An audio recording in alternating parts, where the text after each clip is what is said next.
Hey guys, welcome to another property showcase by propertycozy.com.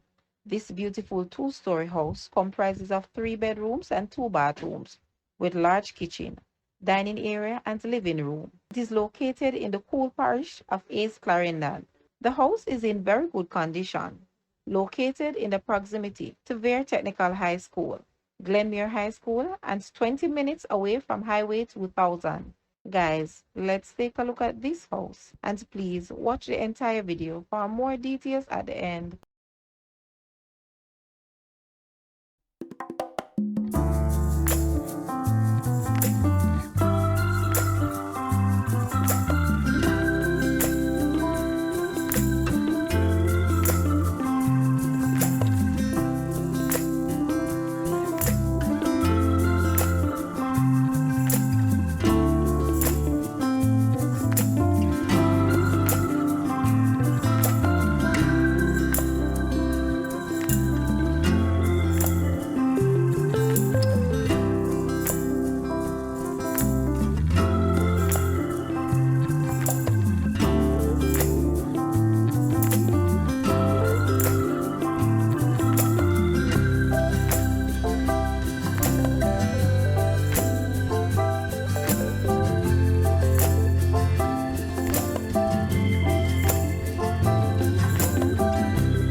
The rental price for this house is Jamaican 75,000 or US $487 per month. To rent this house, please take a look at your screen or you may visit the description area below for full details. If you like this video, please hit the like button and also share with a friend. Thanks for watching guys.